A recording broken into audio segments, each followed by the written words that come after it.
Hello friends and welcome to the competitive classes. So friends, जैसा कि आप सब जानते हो कि हमने लास्ट लेक्चर में क्या किया था, हमने किया था introduction to the accounting terms. हमने बेसिक इंट्रोडक्शन देखी थी अकाउंटिंग टर्म्स की। इसको हमने दो पार्ट्स में कंप्लीट किया था और ये पूरा का पूरा टॉपिक जो था introduction to financial accounting and its basic term, इसको हमने 4 लेक्चर्स में कंप्लीट किया है। बिल्कुल डिटेल में हमने इसको समझा था, एक एक चीज़ को ध्यान से समझा ताकि आपको कोई भी जो आपको ऑब्जेक्टिव आ जाए, कोई भी तरह का आपको ऑब्जेक्टिव अगर उसमें आ जाता है तो आप उसको अच्छे से अटेम्प्ट कर लेते हो। इतनी डिटेल्ड वीडियोस हमने बना रखी हैं, राइट। तो चलिए आज हमारा नेक्स्ट टॉपिक है हमारे पास अकाउंटिंग इक्वेशंस, राइट। हमारे पास टॉपिक का नाम क्या है, अकाउंटिंग इक्वेशंस। तो चलो सबसे पहले पता करते हैं कि अकाउंटिंग इक्वेशंस होती क्या है। तो मैथमेटिकल एक्सप्रेशन क्या होती है, ये क्या है, एक मैथमेटिकल एक्सप्रेशन विच शोज, जो बताती है कि assets is equal to liabilities. देखो हमारी अकाउंटिंग में एक बैलेंस शीट नाम की चीज होती है, ठीक है। ये एक स्टेटमेंट होती है, राइट। हमारे पास बैलेंस शीट तरह की नाम की एक स्टेटमेंट होती है जिसमें यहाँ पे लायबिलिटीज साइड रहती है, यहाँ एसेट साइड रहती है। और ये एसेट्स का और लायबिलिटीज का जो बैलेंस होता है ये हमेशा इक्वल रहता है, राइट। तो ये बैलेंस हमेशा इक्वल बना रहना चाहिए। और अकाउंटिंग इक्वेशन एक ऐसी एक्सप्रेशन है जो कि हमको बोलती है कि एसेट्स जो है हमेशा लायबिलिटीज के इक्वल रहना चाहिए। देखो जब हम बिजनेस स्टार्ट करते हैं ना, तो बिजनेस स्टार्ट करने के लिए हमको एसेट्स चाहिए होते हैं। बिजनेस स्टार्ट करने के लिए हमको एसेट्स चाहिए होते हैं। तो वो एसेट्स कहां से आते हैं, दो तरह से आते हैं। एक या तो कैपिटल से, कैपिटल क्या होती है, हमने लास्ट वीडियो में क्या देखा था, कैपिटल क्या होती है, इन्वेस्टमेंट बाय द प्रोपराइटर, ये ओनर जो इन्वेस्टमेंट करता है उसे हम क्या कहते हैं, कैपिटल कहते हैं। तो एसेट्स या तो कहां से आ सकते हैं, कैपिटल से, या तो एसेट्स कहां से आ सकते हैं हमारे पास, या तो एसेट्स आ सकते हैं हमारे पास क्रेडिटर्स से। हमने मार्केट से उधार पे सामान ले लिया, तो ये दो ही तरीके हैं एसेट्स आने के, राइट। तो हम कह सकते हैं कि एसेट्स इज इक्वल टू, कि एसेट्स किसके इक्वल है, एसेट्स है external equity plus internal equity, ठीक है। इक्विटी क्या होती है, उधार, हमने जो बोरोइंग्स की हैं। एक्सटर्नल इक्विटी में क्या आ जाएगा, हमारे क्रेडिटर्स, और इंटरनल इक्विटी में क्या आ जाएगी, हमारी कैपिटल। तो सीधा क्या स्टेटमेंट बनती है हमारे पास कि एसेट्स इज इक्वल टू, इसको मैं कैसे लिख सकता हूं कि assets is equal to creditors, या लायबिलिटीज बोल दो इसको आप लायबिलिटीज भी बोल सकते हो, ठीक है। क्रेडिटर्स मैं बोल रहा हूं, क्रेडिटर्स तो बड़ी छोटी टर्म आ गई, ब्रॉड टर्म में अगर मैं देखा जाऊं तो इसको आप लायबिलिटी बोलते हो, ठीक है। तो assets is equal to capital plus liabilities, ठीक है। यहां से आपको ऑब्जेक्टिव आ सकता है कि assets is equal to which of the following is correct, right. Assets is equal to this and this, assets is equal to this and this. आपको 3-4 statements दी होंगी, उसमें से आपको करेक्ट ऑप्शन मार्क करना है। आपको इस तरह से भी पूछा सकता है कि कैपिटल, यहां से मैं इस तरह भी लिख सकता हूं कि capital is equal to assets minus liability, ठीक है। इसको मैं इस तरह से भी लिख सकता हूं, ठीक है। या इसको मैं इस तरह से लिख सकता हूं कि लायबिलिटी किसके इक्वल हो जाएगी, asset minus capital, asset minus capital, ठीक है, राइट। आई होप आपको ये समझ में आएगा। तो जब भी हम अकाउंटिंग इक्वेशन बना रहे होंगे, हमेशा याद रखना है कि एक ट्रांजैक्शन का हमेशा 2 इंपैक्ट होते हैं, एटलीस्ट 2 इंपैक्ट तो होंगे ही होंगे, तभी तो हम अकाउंटिंग को डबल एंट्री सिस्टम पे चलाते हैं, ठीक है। ये जो आप पढ़ रहे हो accounting equation, this is the part of double entry system, तो जब भी हम अकाउंटिंग की कोई ट्रांजैक्शन करेंगे उसके एटलीस्ट हमको 2 इंपैक्ट दिखेंगे, राइट। तो इसी के बेस पे हम कुछ ट्रांजैक्शन करेंगे। हम डायरेक्टली ट्रांजिशंस पे आते हैं जो कि हमको एग्जाम्स में पूछी जा सकती हैं, ऑब्जेक्टिव्स में पूछी जा सकती हैं कि क्या क्या ट्रांजेक्शन्स हैं। आपको एक ट्रांजेक्शन दे दी गई होगी ऊपर और अंदर आपको पूछा गया होगा कि इसका क्या इम्पैक्ट रहने वाला है आपकी अकाउंटिंग इक्वेशन पे, ठीक है। तो बिल्कुल बेसिक से स्टार्ट करते हैं कि जब हम बिजनेस स्टार्ट करते हैं, बिजनेस स्टार्ट करने के लिए हमको कैपिटल की जरूरत पड़ती है।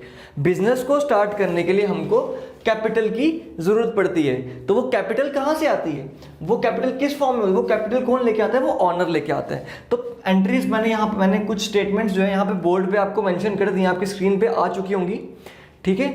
तो उससे पहले मैं आपको बता दूं कि जब भी आपको अकाउंटिंग इक्वेशन बनानी है आपको उसके कुछ रूल्स फॉलो करने हैं, ठीक है। इनको भी मैंने हटा देता हूं, इन्हें मैं, कुछ रूल्स फॉलो करने हैं, ठीक है।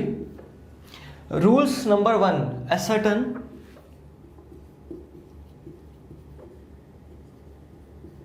ascertain what is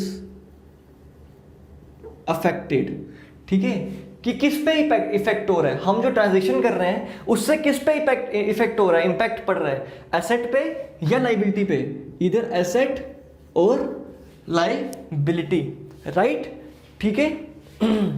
फिर हमको क्या करना है, find out if variable is increasing और डिक्रीजिंग, कि वेरिएबल जो है वो हमारा इंक्रीज कर रहा है या डिक्रीज कर रहा है। फिर हमको क्या करना है, show effect on appropriate side and make sure, और आपको मेक श्योर करना है, क्या मेक श्योर करना है, क्या कि लेफ्ट हैंड साइड जो है वो राइट हैंड साइड के इक्वल आ रही है। लेफ्ट हैंड साइड क्या आपकी एसेट्स और इक्वल किसके आने चाहिए, लाइबिलिटीज प्लस कैपिटल के इक्वल आनी चाहिए, राइट। क्योंकि आपकी अकाउंटिंग इक्वेशन क्या कहती है, आपकी अकाउंटिंग इक्वेशन क्या कहती है कि assets is equal to liabilities plus capital, right. तो चलिए अब दोबारा हम क्या जाते हैं, उन टर्म्स पे आ जाते हैं, उन स्टेटमेंट्स पे आते हैं जो कि आपको एग्जाम में पूछी जा सकती हैं, क्योंकि बिल्कुल बड़े बड़े प्रैक्टिकल तो आपको आएंगे नहीं, ठीक है। तो पहला क्या आपके पास, started a business with cash, started a business with cash. तो मैं एक बार अकाउंटिंग इक्वेशन यहां लिख देता हूं कि assets is equal to liabilities plus capital, assets is equal to liabilities plus capital, ठीक है।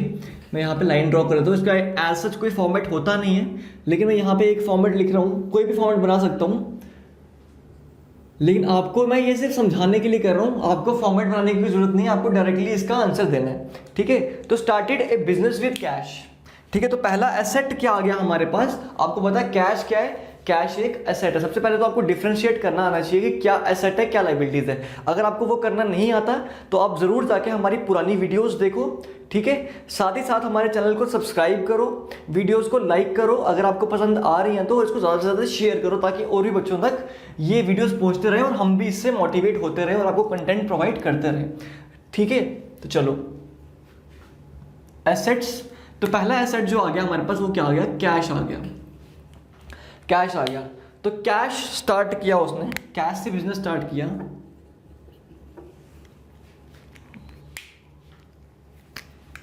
जब उसने बिजनेस स्टार्ट किया तो कैश अमाउंट कितना दिया हुआ यहां पे 1 लाख रुपए। तो हमारे पास उस टाइम कैश कितना होगा 1 लाख, और कैपिटल भी बढ़ गई होगी कितनी, कैपिटल के कॉलम में आ जाएगा 1 लाख। अभी देखो ये और ये बिल्कुल साइड बराबर चल रही है हमारी, राइट। दूसरी क्या है हमारे पास, परचेज्ड गुड्स फॉर कैश, उसने गुड्स खरीदे कैश पे। तो जब वो गुड्स खरीद रहा होगा, जब उसने गुड्स खरीदे होंगे तो उसकी कैश क्या हो गई होगी, कम हो गई होगी। कितने के गुड्स खरीदे हैं उसने, 20,000 रुपए के खरीदे हैं, तो कैश कितनी रह जाएगी माइनस 20,000, यानी 80,000 की उसके पास गुड्स रह जाएंगे, सॉरी 80,000 कैश आ जाएगा बिकॉज उसने गुड्स खरीद लिए कितने के 20,000 रुपये के। अभी भी अगर मैं इसका टोटल लगाऊं तो ये 1 लाख के इक्वल ही आएगा। यहाँ भी अभी 1 लाख ही चलेगा, अभी और कोई हमारे पास लाइबिलिटीज नहीं आ रही है, राइट। चलिए, ये आई आपकी पहली ट्रांजेक्शन। फिर आगे दूसरी। पहली ट्रांजेक्शन में उसने बिजनेस कैश से स्टार्ट किया और कैपिटल उसकी ऑब्वियसली कैश उसकी कितनी आगे होगी, 1 लाख रुपए आगे होगी। दूसरी ट्रांजेक्शन में क्या किया उसने, कैश से गुड परचेज किए, तो मैंने 20,000 कैश कम कर दिया, क्योंकि जब उसने गुड्स खरीदे होंगे वो कैश से ही खरीदे होंगे ना, तो कैश जब गुड्स खरीदे होंगे तो क्या होगा, उसमें से 20,000 माइनस हो जाएगा और जितने के गुड्स खरीदे हैं उसने वो क्या आ जाएगा यहाँ पे आपके स्टॉक के आइटम में। ठीक है, यहाँ आप गुड्स बोल दो या स्टॉक बोल दो, कुछ भी बोल सकते हो। ठीक है, सिमिलरली थर्ड ट्रांजेक्शन है हमारे पास, sold good for cash, sold goods for cash 5,000। अब क्या किया उसने, गुड्स को बेच दिया। गुड्स को जब उसने बेचा, जब वो गुड्स को बेच रहा है तो स्टॉक कितनी कम हो जाएगी उसकी, 5,000 कम हो जाएगी ना। 5,000 का बेच रहे तो पहले तो उसकी कैश बढ़ जाएगी, 80,000 में कितना ऐड हो जाएगा, 5,000 ऐड हो जाएगा और बन कितना जाएगा अब 85,000। ठीक है, 85,000 बन जाएगा। मैं एक्चुअली ये इसको बैलेंस के लिए रख लेते हैं हम, राइट। ठीक है, 85,000 रह जाएगा। ठीक है, on the other hand stock क्या हो जाएगा, स्टॉक उसकी 20,000 थी और ये 5,000 कम हो जाएगी और ये कितनी बन जाएगी यहाँ पे 15,000 और इसका टोटल कितना है 1 लाख। और यहाँ पे भी कितना चल रहा है अभी तक, 1 लाख ही चल रहा है हमारा। समझ रहे हो आप, इफेक्ट 2 हो रहे हैं एटलीस्ट, तभी तो डबल एंट्री सिस्टम बन रहा है ना, 2 इफेक्ट हो रहे हैं। अभी हम आगे जाके देखते हैं कि क्रेडिट वाली साइड कैसे इंपैक्ट पड़ेगा। ठीक है, फोर्थ ट्रांजेक्शन क्या कहती है हमारी, फोर्थ ट्रांजेक्शन क्या कहती है हमारी, sold goods on credit, sold goods on credit, उसने क्रेडिट पे सामान बेचा। देखो, जब वो सामान बेचेगा, ठीक है, तो उसके स्टॉक कम हो जाएगी। तो पहले हम क्या करते हैं, पहले हम स्टॉक कम कर देते हैं, पहले हम क्या करते हैं, स्टॉक कम कर देते हैं। तो कैश तो अभी कितना है उसके पास, कैश है उसके पास 85,000 बचा हुआ है। ठीक है, स्टॉक था कितना उसके पास, स्टॉक था उसके पास 15,000 रुपये का, 15,000 का उसके पास स्टॉक था, लेकिन उसने 2,000 का सामान किस पे बेचा, उधार पे बेचा। तो 2,000 का कम कर दूंगा और अब स्टॉक कितना रह जाएगा इसके पास, ये 85,000 ही रहेगा। ठीक है, ये कितना रह जाएगा 13,000 और उसका एक और एसेट बढ़ जाएगा, उसका डेटर फॉर्म हो जाएंगे। जब वो उधार पे सामान बेचता है, मैंने आपको बताया था डेटर्स क्या होते हैं, जब सामान को उधार पे बेचा जाता है तो उसे हम क्या बोलते हैं, डेटर्स बोलते हैं। ठीक है, तो यहाँ पे उसके डेटर्स भी आ जाएंगे। ठीक है, डेटर्स कितने बन जाएंगे उसके 2,000 रुपये के। ठीक है, तो 2,000 और ये अभी भी टोटल कितना आ जाएगा आपका 1 लाख के इक्वल, तो ये भी कितना आ जाएगा आपका 1 लाख। ठीक है, राइट। आई होप आपको समझ में आ रही हैं चीज़ें। ठीक है, अभी बस आपको समझना है चीज़ों को। ठीक है, बस इसको समझते जाओ और कॉपी पे नोट करते रहो। अच्छा, कुछ स्टूडेंट्स मुझे पीडीएफ की डिमांड कर रहे थे, तो देखो बच्चों, पीडीएफ की कोई ज़रूरत नहीं होगी ऐसा सच आपको। पीडीएफ की ज़रूरत तब होगी जब आपको एमसीक्यूज करने होंगे। ठीक है, जो मैं पढ़ा रहा हूँ आपको वो आपको कॉपी पे नोट डाउन करना है, ताकि आप उसको साथ साथ रिवाइज भी करते रहो। जब आपने अपने हाथ से चीज़ लिखी होगी ना, तो वो चीज़ लिखी हुई काम आती है, वो चीज़ आप दोबारा पढ़ोगे। पीडीएफ इकट्ठी करते रहोगे, एक पीडीएफ इकट्ठी करोगे, दूसरी करोगे, तीसरी करोगे, चौथी करोगे, लेकिन पढ़ने का मन नहीं करेगा। एक्चुअल नोटबुक को जब आप स्टडी करोगे तो वो आपको पढ़ने का मज़ा भी आएगा और आपको चीज़ें याद भी आती रहेंगी जो मैं लेक्चर में आपको प्रोवाइड कर रहा हूँ। ठीक है, आपके माइंड में इमेज बनेगी ये बोर्ड की जब जब आप अपनी कॉपी खोलोगे। ठीक है, चलिए आगे देखते हैं। आगे assets purchased for cash, fifth. अभी सारी एसेट्स वाली साइड की चीज़ें चल रही हैं। ठीक है,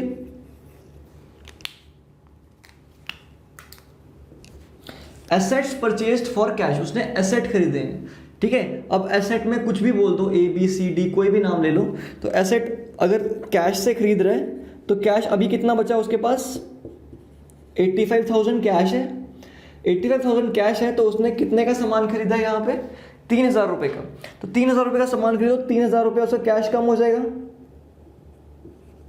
तो कैश कितना रह जाएगा उसका 82,000। स्टॉक कितना होगा उसका, स्टॉक में कोई चेंज नहीं इस एंट्री में, तो स्टॉक कितना बचा होगा 13,000। ठीक है, डेटर्स कितने होंगे 2,000। और क्योंकि उसने एसेट्स भी खरीदे हैं तो एसेट्स कितने आ जाएंगे उसके, इस बार एसेट्स भी उसके कितने आ जाएंगे 3,000 रुपए के। तो ये आपका टोटल कितना बन जाएगा आपका 1,00,000। राइट, समझ में आ रही है। और इसमें अभी तक हमारी क्रेडिट साइड पे, हमारी लाइबिलिटी साइड पे कुछ भी चेंज नहीं हुई, तो इसलिए अभी तक हमारा कितना चल रहा है 1,00,000 ही चल रहा है। राइट, चलिए बोर्ड पे स्पेस खत्म हो गया, तो हम क्या करते हैं, हम इस वाले को कंटिन्यू करके बाकी सारे मिटा देते हैं, देन हम आगे फॉरवर्ड कर लेंगे। आप बस इसको याद रखो कि 5th वाला हमने रब नहीं किया, बाकी सारे हम क्या कर रहे हैं रब कर रहे हैं। ये 5th वाले को हम आगे कंटिन्यू करेंगे हम। ठीक है, तो मैं बाकी का रब कर देता हूँ।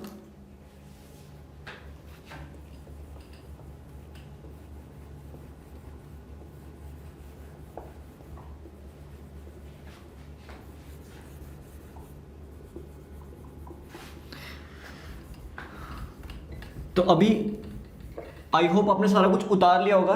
आपको अपनी कॉपी में आगे ही कंटिन्यू करना है ना, ये 6th नंबर से। चलिए, ये अब 6th नंबर आगे कैरी फॉरवर्ड हो रहा है। ठीक है, तो 6th एंट्री क्या कह रही है आपको, 6th एंट्री कह रही है एसेट्स परचेज्ड ऑन क्रेडिट। देखो क्रेडिट की बात आ गई, यानी लाइबिलिटी की बात हो रही है। राइट, क्रेडिट की बात आ रही है, इसका मतलब लाइबिलिटी की बात हो रही है, तो मतलब अब इस साइड का रोल आएगा। ठीक है, तो चलो देखते हैं। कैपिटल इसकी कितनी चल रही है 1,00,000 ही चल रही है ना, कैपिटल कितनी चल रही है 1,00,000 ही चल रही है। चलो देखो, फॉर्मेट कोई नहीं होता है इसका, मैं आपको बस समझाने के लिए बता रहा हूँ कि एसेट्स जो है वो लाइबिलिटीज और कैपिटल के सम की इक्वल होनी चाहिए। इसलिए आप ये मत बोलना कि सर ये फॉर्मेट हमको कहीं बुक में नहीं दिख रहा या आप कुछ गलत कर रहे हो, तो फॉर्मेट इसका कोई भी नहीं है, ये बस एक अकाउंटिंग इक्वेशन है और ये आपको समझाने के लिए है कि क्या क्या इंपैक्ट रहता है किसी चीज़ का। ठीक है, कोई भी ट्रांजेक्शन का क्या क्या इंपैक्ट रहता है। ठीक है, अब क्या है हमारे पास,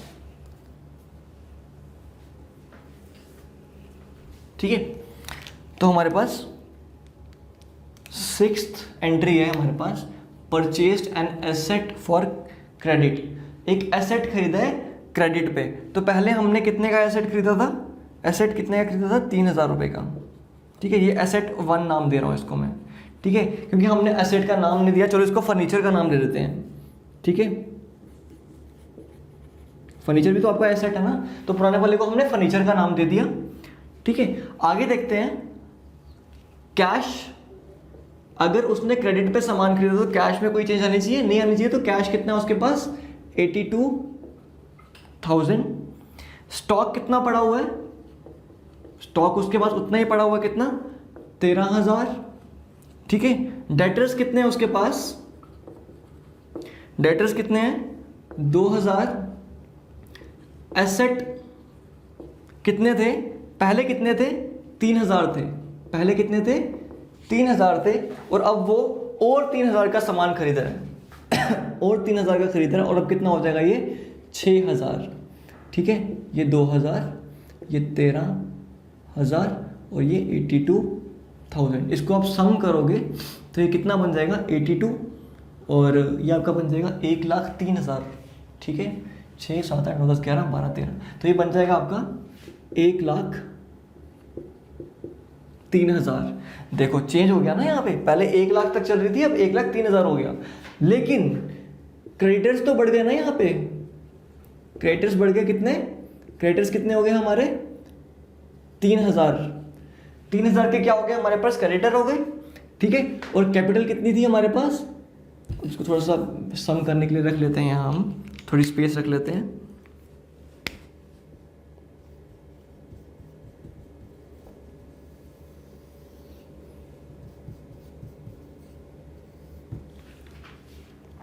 ठीक है, कैपिटल थी हमारी 1,00,000 रुपए,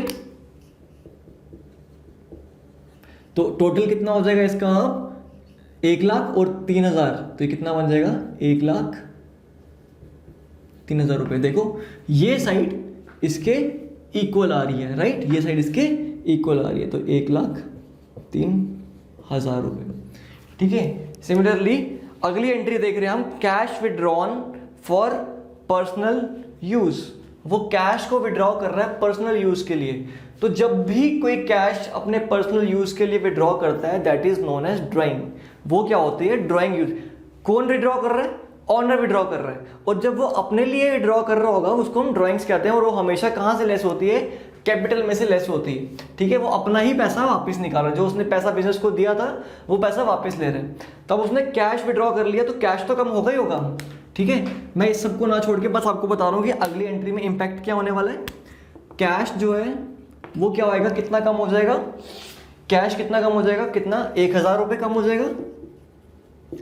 ठीक है, कैश 1,000 रुपये कम हो जाएगा। पूरा का पूरा नहीं लिख रहा, ये पूरा का पूरा सेम रहेगा। आपको कैश में से 1,000 कम करना है, और क्योंकि ड्राइंग्स कर रहा है तो ड्राइंग्स में से कैपिटल में से 1,000 कम कर लेगा। तो जब यहाँ से 1,000 कम होएगा और यहाँ से 1,000 कम हो जाएगा तो दोनों साइड फिर से बैलेंस हो जाएंगी, राइट। चलिए अगली एंट्री क्या है हमारे पास, अगली एंट्री है goods withdrawn for personal use. Stock को उसने पर्सनल यूज के लिए विड्रॉ कर लिया, तो ये भी क्या है, ड्रॉइंग है। तो अगली एंट्री में क्या होने वाला है, 8th एंट्री में क्या होने वाला है, स्टॉक जो है वो कितनी लेस हो जाएगी, जितनी आपको दी हुई है 2,000 रुपये। स्टॉक 2,000 रुपये कम हो जाएगी, क्योंकि वो यूज के लिए निकाल रहे हैं ना, बिजनेस में तो बिजनेस से तो बाहर निकल गए ना, तो स्टॉक को कम करेंगे 2,000 रुपये। ठीक है, और हम क्रेडिटर वाली साइड में क्या करेंगे, लाइबिलिटी वाली साइड पे क्या करेंगे, कैपिटल में से कितने निकाल देंगे, 2,000 निकाल लेंगे। यहां भी कैपिटल में से माइनस कर लेना था 2,000। देखो अकाउंटिंग टर्म में माइनस को इस तरह डिनोट करते हैं। ठीक है, ब्रैकेट में रखते हैं, जो चीज़ माइनस करनी है उसको ब्रैकेट में रखते हैं। ठीक है, तो देखो जब यहाँ से 1,000 कम हुआ ये 1,000 आएगा, जब यहाँ से 1,000 कम हुआ तो यहाँ से भी 1,000 कम हो गया, इक्वल आ गया। यहाँ से 2,000 कम हुआ, यहाँ से भी 2,000 कम हो जाएगा, दोनों इक्वल आ गए, राइट। तो ये सब कुछ एंट्रीज थी जो कि आपके अकाउंटिंग इक्वेशंस को डिफाइन कर रही थी, राइट। आई होप आपको ये सब एंट्रीज समझ में आई होंगी और आपको कुछ सीखने के लिए मिला होगा मेरे लेक्चर्स से। ठीक है, अगर आपको कुछ सीखने के लिए मिल रहा है, अगर आपको वीडियोस अच्छी लग रही है तो इनको लाइक करो, ठीक है, चैनल को सब्सक्राइब करो और ज़्यादा से ज़्यादा शेयर करो, ताकि बच्चे और भी इसका बेनिफिट उठा पाएँ, राइट। और हमको भी मोटिवेशन मिलती रहे। कोई भी प्रॉब्लम आ रही है आपको तो आप इसको कमेंट बॉक्स में मेंशन कर सकते हो। तो आज के लिए स्टूडेंट्स इतना ही, ये था आपका अकाउंटिंग इक्वेशंस। इसके बेस पे MCQs जो हैं वो आप हमारे इंस्टाग्राम चैनल पे देख सकते हो। मैं आपको हमारा इंस्टाग्राम चैनल आप फॉलो कर सकते हो। ठीक है, इंस्टाग्राम चैनल है हमारा the_competitive